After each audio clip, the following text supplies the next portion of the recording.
Hello and welcome to our presentation of the ASCQR reporting. My name is Randy Marsden, VP of Value-Based Care with Anatomy IT. Value-Based Care Consulting Services is a new part of Anatomy IT that we're excited to share with you. Today we will be discussing the ASCQR program, but in addition to this, we have hundreds of other medical practices and facilities reporting other complex quality programs, including MIPS and promoting interoperability.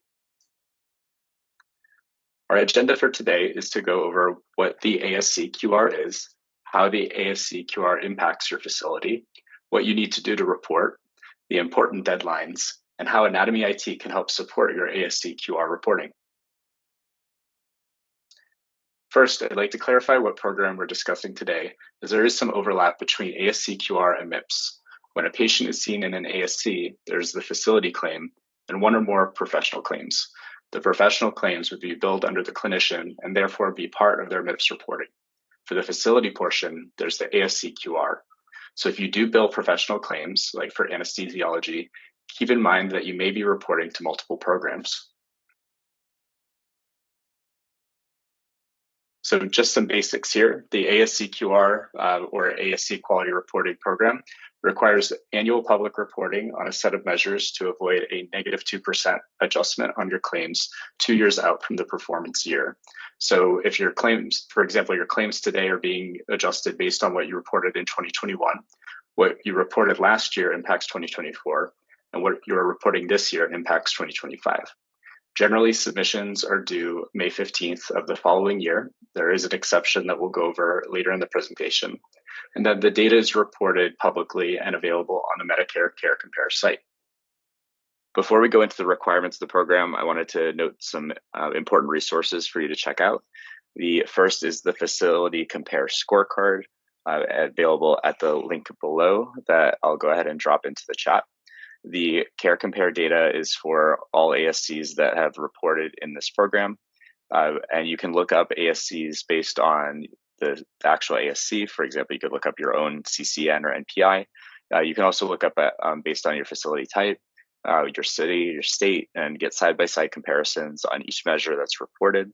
So just keep in mind that while the actual performance of these measures doesn't impact your payment adjustment, it's just the actual required reporting of that information, that this data is still going to be public. So you're going to want to make sure it's accurate and that it's matching your expectations, as this is publicly available.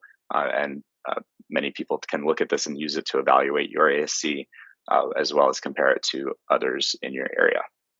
But this is a great place to look at if you aren't familiar with your history of reporting. If you're new to your facility, you can go in here and check and see how you've performed in the past few years, see what measures you've been picked up in, and see if there's any issues with getting a penalty on your claims. The other tool to look up, and this is the one we use most often internally, is the WebBased Measure Lookup. So on this site, you can enter your NPI number or CCN number and see the latest open submission status. So this is very helpful if you're unsure of what you're submitting so far this year, or if you want to use this to track your progress in meeting certain deadlines throughout the year. We'll come back to this after reviewing the web-based measures in more detail, but just wanted to make sure you're aware of this, and I'll also drop the link in the chat on this page as well. So now let's go over what you need to report. So there's 3 types of measures that make up the ASC program requirements. We have claims-based measures, web-based measures, and then one measure that's reported to the Center for Disease Control, or CDC. Claims measures are automatically calculated based on your claims data, and depending on the cases your facility sees, you may not be picked up in these measures. This includes claims from through the end of this year that are processed and paid by your Medicare Administrative Contractor, or MAC, by April 30th of 2024. There are 4 measures. We have ASC 12, which is related to colonoscopies, ASC 17, which is related to hospital visits after a ASC procedure. ASC 18 is hospital visits specifically after urology ASC procedures. And ASC 19 is the facility level 7-day hospital visits after general surgery procedures performed at ASCs. So this is nothing that you'll have to be reporting directly. It's all going to be based on the claims data submitted by you and other facilities for a particular patient that's seen under your care for an ASC procedure. The next set of measures are web-based measures. So web-based measures are your responsibility to track. These are not going to be submitted automatically. If you haven't started already, now's the time to make sure you're tracking this information so that you don't need to go back and hunt this down. Similar to the claims measures, you may not have any cases that fall into these measures. For example, if you don't do cataract surgeries, when you go in to report this data, you'd report 0 out of 0 cases for measure ASC 11 and ASC 14.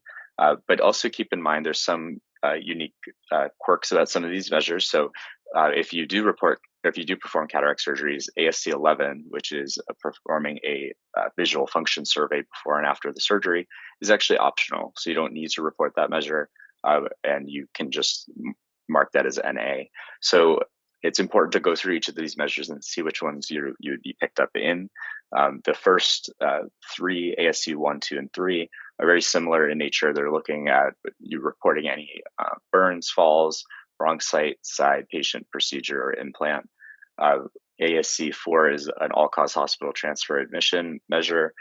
ASC 9 is specifically related to endoscopy and polyp surveillance for colonoscopies.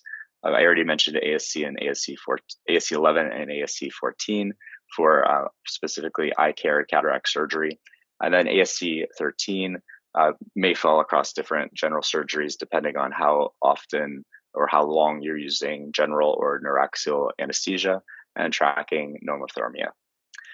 All of these measures are based on the cases that you see this year, and they need to be submitted by May 15th of 2024, and that reporting opens up in January 1st. If you're working with our value-based care advisors here at Anatomy IT, we'll review your claims data to identify which measures you need to report, then set up a simple way to track these. This could be a tracking sheet, but if you do use an electronic health record system, usually we can find a way to track that and set that up in your templates to trigger based on the type of procedures you're providing. So that way that information is tracked throughout the year on all applicable cases. That way you just need to run a report at the end of the year and submit that to the CMS website. These will be submitted on the HQR Hospital Quality Reporting website located at hqr.cms.gov, which I will drop in the chat. If you're not already signed up for this website, I encourage you to go and do that right away, especially to avoid any issues with setting up an account. It's fairly simple. Once you go to that site, you'll put in some personal information. The account is tied to you, not your facility, so you'll create an account for yourself and then link yourself to the facility. And then you'll have access to be able to look at historical information as well as report once the submission time opens up. One thing that is great about working with our value-based care advisors is we help you get set up if you're not already set up. And we also get connected to your facility through HQR as a vendor. So that way you don't have to remember to log in here and submit the data or check the data. That's something that we can take over for you and log in and report and pull information on your behalf. Now, there's a bit of complexity that's been introduced since the pandemic. There is another measure that's required to be reported on the web, but this is a different site and different reporting periods and submission deadlines compared to the previous measures on HQR. This is the COVID-19 Vaccination Coverage Amongst Healthcare Personnel measure, ASC 20. This was introduced during the pandemic, and we get a lot of questions about this now that the public health emergency is over. Do I need to continue to report this? And the answer is yes. So this will continue to be reported this year. This is reported through the Center for Disease Control, CDC. They have a website called NHSN, the National Healthcare Safety Network. You may have used this for other vaccination reporting in years past. If you don't already have an account, this one's actually a little bit more complex to get set up. So I'd get this set up right away if you don't already have access. Similar to the HQR site, you'll create an account for yourself, get identity verified, and then link to your facility. If there's already somebody at your facility that has access to this, they can grant you access. Otherwise, you need to go through a more robust process to verify that you are part of the facility so that CDC can set up the account and give you access. This one, like I said, is a much different in terms of its reporting periods and submission periods, and it's tracking your personnel, not your patients. So it's an important thing to keep in mind. What is required is that you report for at least 1 week every month, which you can pick each week that you want to work on.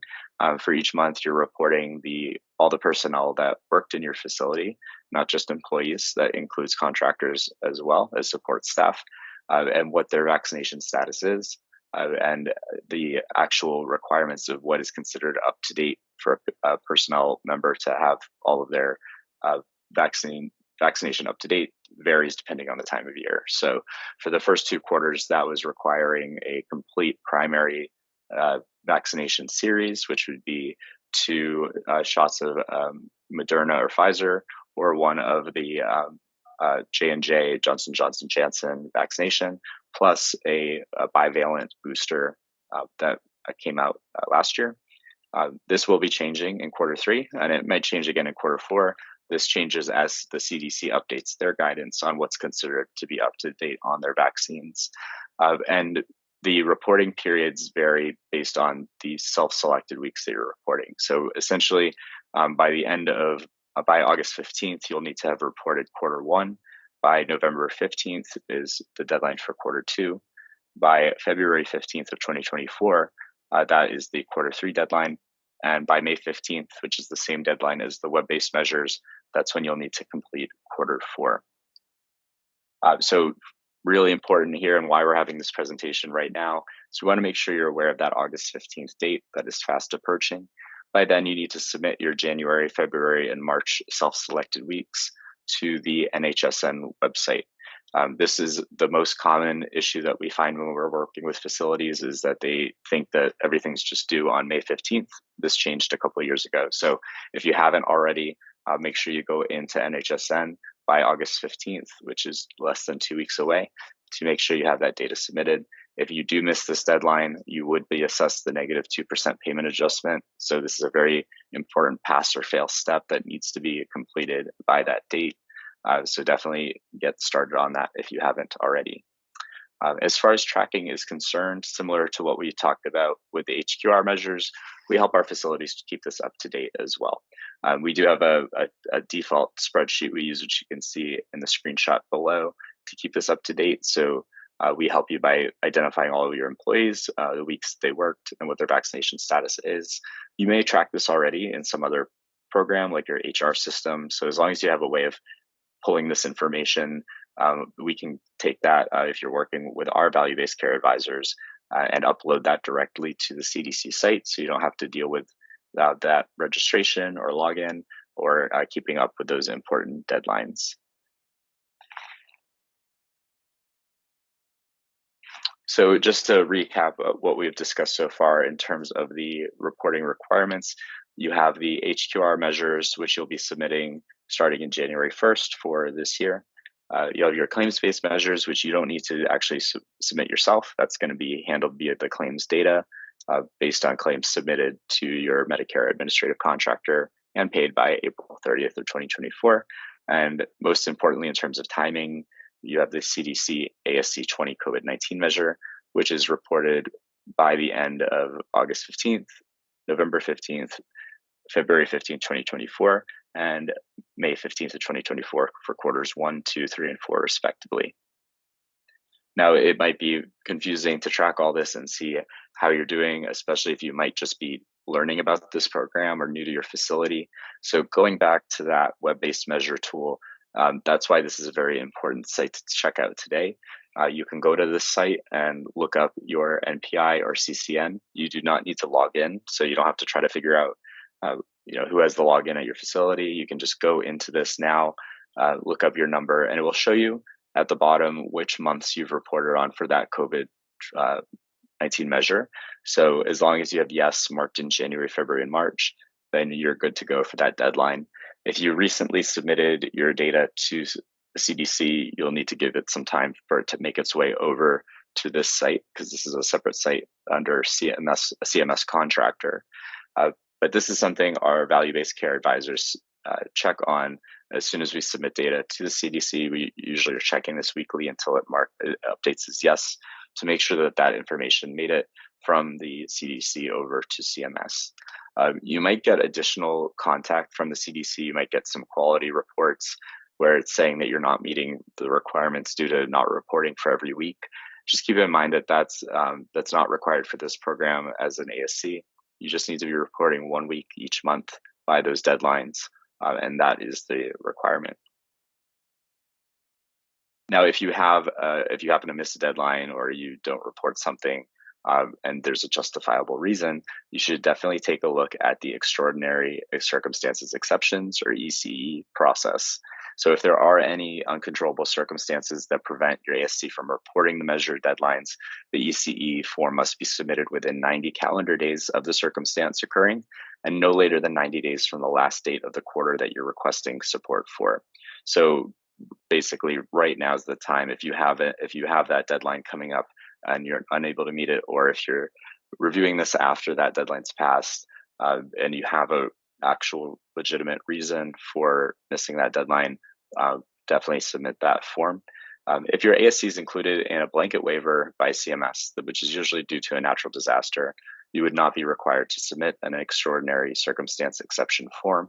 We did deal with this with some of our facilities located in Florida that were impacted by hurricanes in the past year. So if there are issues like that, you do not need to submit that circumstance exception, but you should check the CMS ASCQR site to see if any of those blanket exceptions apply to you. If the reporting period's already passed and you receive a letter from CMS notifying you that you did not meet the requirements and that you would be facing a penalty in your annual payment update, you should submit a reconsideration request. So slightly different process, but similar in nature. For this request, you'll need to include sufficient documentation that supports your claim of believing you've met the reporting requirements for the submission related to that performance year or that payment year. These notifications are mailed in November prior to the payment year. So for example, for the 2022 reporting year, you'd be receiving those notifications in November of 2023 for the 2024 payment year.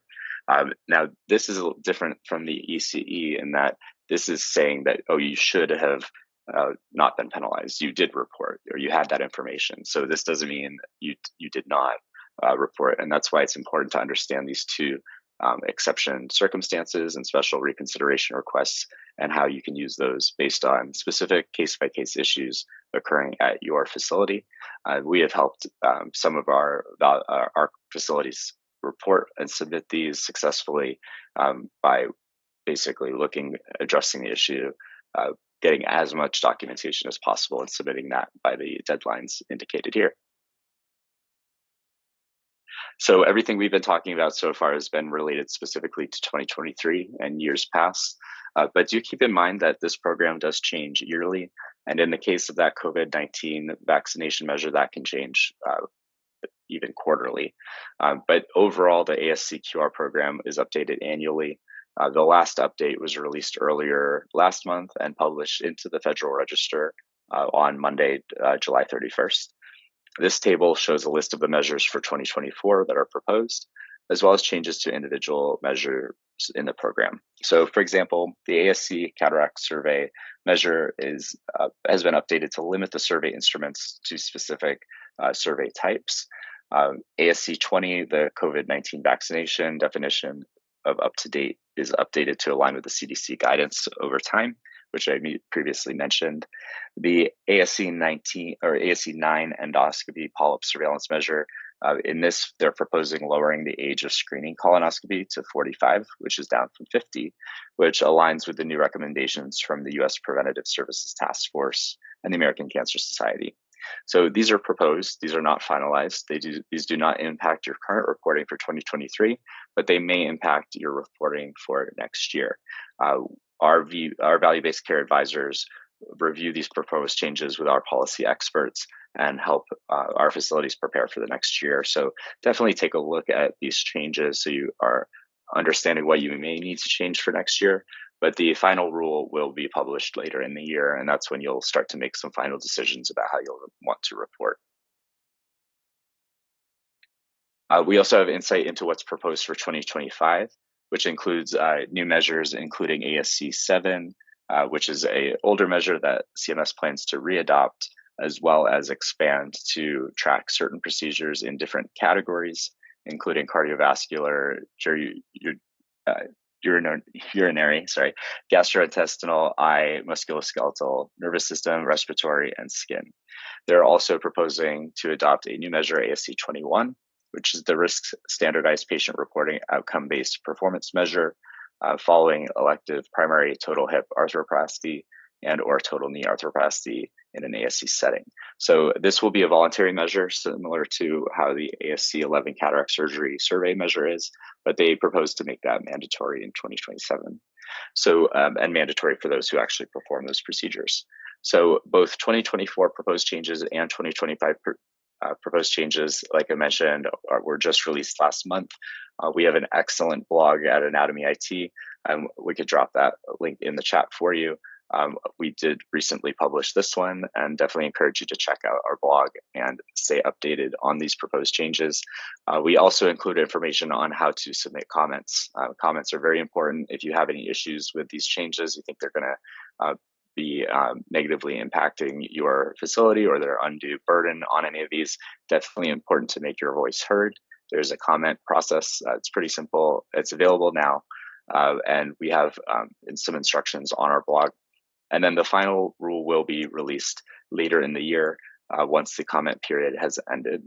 And then what we'll do for our facilities is take that information and set up your reporting for the following year. So speaking of which, I've mentioned throughout this presentation that we can help you. And I just wanted to dive into that a bit more. Our goal is to take off as much work from you as possible, especially with these ever-changing ASCQR reporting requirements. Our in-house policy experts are monitoring these requirements and regulations each year, and we set up a plan for our advisors to work on your facility. So once you help us with getting access into those systems, which we will guide you through, of course, we get set up in the HQR and NHSN. We check on which measures you're required to report on and train you on those requirements. Help you set up any of the reporting to track that, submitting that data in a timely manner, maintaining all of the required documentation, and monitoring the program changes as they get updated throughout the year. On your end, pretty much all you need to do after getting us access is implementing the tracking methods that we suggest. And then we're here to answer your questions and guide you through anything that we need your help with in accomplishing the program requirements, and most importantly, avoiding that negative 2% penalty and making sure that your quality reporting that's publicly available is accurate and is as good as possible. If your facility is not already working with our value-based care advisors on the ASCQR program, we are still accepting new facilities for a limited time for 2023 reporting, especially with that pending deadline of August 15th for the COVID-19 measure. If you do need help, please reach out as soon as possible. You can email us at letschat@anatomyit.com for a free assessment. Just if you could send us over your facility NPI or CCN number, our value-based care advisors will look up your facility to check on your historical and current status and help develop a game plan for your support. You can also reach out to your account manager if you have any information on adding the service if you're an existing client. And we are hopefully able to help you get started, get enrolled, and take this burden off of you. If you're continuing to do this on your own, I hope this presentation was valuable in showing you exactly what you need to do to get started and get you on the right path for reporting and meeting these important deadlines and avoiding that penalty. Since we finished with plenty of time to spare, if you have any questions that you haven't already asked already, go ahead and enter them in the Q&A section of the webinar, and we'll start reviewing those. While we're waiting, if you have any questions that you're putting in there, we did get a question from one of our facilities earlier this week that I think is pertinent. So the question is, is there any reason why you wouldn't be required to report in this program if you are an ASC? And this program is all based on Medicare. So if you have fewer than 240 Medicare claims, which includes primary plus secondary payer per year during the reporting period for a payment determination year, then you would not be assessed the penalty. So that's something you would need to confirm with CMS to see if you're required. But usually you can also check that yourself to confirm. But most ASCs, especially if you deal with a lot of Medicare cases, you'll be required to report. All right, we have a question from Marilyn. I am new to this facility. How do I know I have a login? We also just received our Medicare certification as well. So the first place I'll direct you to, if you want to go take a look at, I'm going to copy the link again. You can go to this site here and enter in your CCN number or NPI number to see if you're enrolled and required to participate. In terms of setting up your account, you can go to hqr.cms.gov and register there. I believe if you try registering like with your personal information, if you already have an account, it will show you that you have one. And then once you have that account created, you'll then get that connected to your facility. So when you go to the HQR site and you log in, you'll then look up the NPI or CCN of your facility. And then if it's not already set up, which if it's a new facility, you will go through a few more steps to answer a few more questions about that facility to get that set up. Otherwise, it may tell you that there's a security official at your facility that needs to approve you access into the facility. And if that's the case, I would just check around with anybody who was at the facility before. If they should get an email where they go in and approve that. If nobody gets that email or no one's sure, then you can contact the ASCQR telephone hotline and let them know your situation. Sometimes we've done that and they've told us who that person is. And if that person still exists, they can go in and approve. But oftentimes we see it's somebody who left the practice. And then you usually just need to complete a form by the owner of the facility authorizing to remove that other person as an official and add in you as an official. So that's why I recommend getting started on this now and getting access to these programs now, even if you're not worried about a deadline, because that process, especially if you're trying to figure out who gives you permission, we've found can take a while, especially if we need to get support involved. All right, and last call for questions. Otherwise, thank you so much for attending our presentation today. This presentation was recorded, so we will be sending out a link to that and most likely posting that on our YouTube channel as well. And speaking of, just to plug that, if you're not already subscribed to our YouTube channel, definitely check that out on the Anatomy IT website or by looking up Anatomy IT on YouTube. We post all of our educational content there. And like I mentioned before, our blog is updated regularly as these program changes come through, so you can stay up to date with all the latest requirements. Again, this is Randy Marsden, VP of Value-Based Care at Anatomy IT. If you have any questions about today's presentation, please don't hesitate to reach out, and have a great rest of your afternoon.